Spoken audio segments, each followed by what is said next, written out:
Tissue এনে তো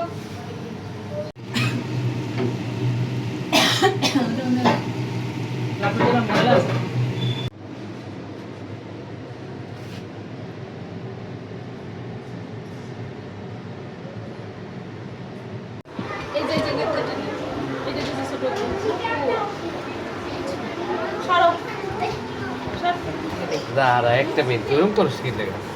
না তোর সাথে কথা নেই আমার খাওয়ান দিস না সবাই দিস এই যে খাওন পুরোটাই রাখতে দিছি খাই তো কুলাইতে পারবো করে দিব আমি বুঝতে পারছি না। আমি নিয়ে নেই গল্পের জন্য হ্যাঁ এই তনু অনেকগুলো নিয়ে নেই চিকেন কি মাম্মি তুমি কি চিকেন খাবে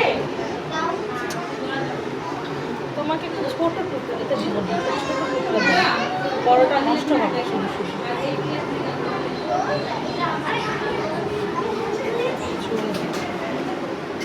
বাচ্চারা খাবে এইটা এটা কি হাত দিয়ে নিব হ্যাঁ নে দেখতে হবে। আমি তো শুরু করব এটা সুন্দর জিনিস